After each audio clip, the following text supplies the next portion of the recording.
ମୁଁ ଆଜି ଶପଥ ନେଇକି ଆଇଛି ମାନେ ତତେ ଆଜି ବାଲିରେ ଏଇଠିକି ପୋତିକି ଯିବି। ଏ ଚାଲ ଚାଲ ବେଗି ଚାଲ, ପଛରେ ଗୋଡଉଛି।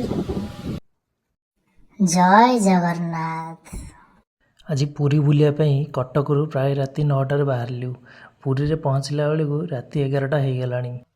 ହୋଟେଲ ନ ଯାଇ ଦେଖିଲୁ ମନ୍ଦିର ଚାରିପଟାକ ନୂଆ କରି ଭଲ ଭାବରେ କାମ ହେଇଯାଇଛି। ଏବେ ଆମେ ସେଇଠି ରହିଲୁ। ଅଭିଦି ତାଙ୍କର ମୋବାଇଲ ଦେଖିବାରେ ବ୍ୟସ୍ତ, ମୁଁ ଖାଲି ଫଟୋ ଭିଡ଼ିଓ ଖେଞ୍ଚିବାରେ ବ୍ୟସ୍ତ। ଆଉ ଏପଟେ ଜଗା ବାବୁ ଆମର ସେ ମୋବାଇଲରେ ଦେଖିବାରେ ବ୍ୟସ୍ତ। ଆଉ ଏପଟେ ସିଏ ପୁରା ଗଡ଼ିକି ପୁରା ଛିନଛତର କରିସାରିଲାଣି। ଜଗା ତ ଆସିଲା ବେଳକୁ ପୁରା ଫୋନ ବ୍ୟସ୍ତ।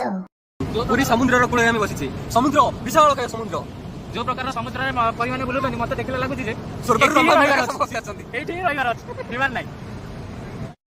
ପ୍ରାୟ ରାତି 4ଟାରେ ଆମେ ସମୁଦ୍ର କୂଳରେ ଆସି ପହଞ୍ଚିଗଲୁ। ଥରେ ମୁଁ ଭିତରକୁ ଯାଇ ପାଣିରେ ପୁରା ମଜା ନେଲି। କିଛି ସମୟ ପରେ ସକାଳ ହେଇଗଲା। ତାପରେ ଆମେ ଟିକେ ଫଟୋ ଉଠାଉଠି ଗଲୁ।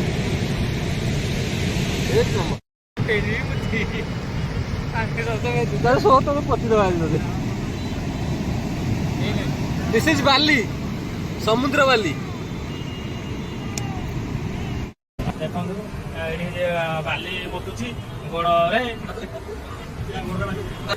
ସିଧାରା କରିଦେଲା ତାପରେ ଭାଙ୍ଗିଦେଲା।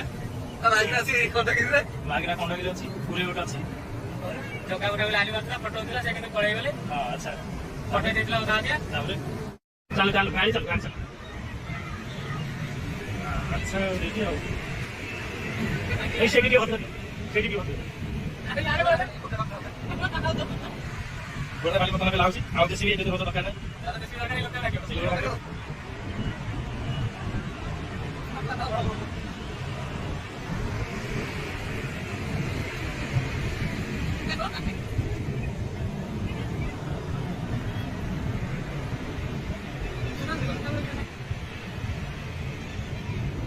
लागियो हटियो आउ का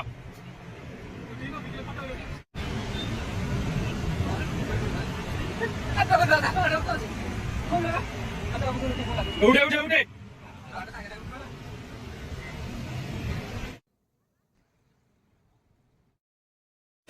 ଚାଲ ଚାଲ ବେଗି ଚାଲ, ପଛରେ ଗୋଡଉଛି। ଆଇଲା ଆଇଲା ଆଇଲା ଆଇଲା ଆଇଲା ବେଗି ଚାଲ ଆଇଲା ଆଇଲା। ଗୋଟେ ଫଟୋ ଉଠେଇବ।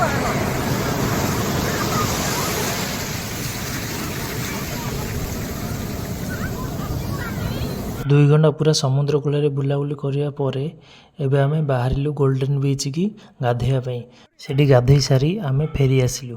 ଭିଡ଼ିଓଟିକୁ ଏଇଠି ଶେଷ କରୁଛି। ପୁଣି ଦେଖା ହେବ ନୂଆ ଜାଗାରେ।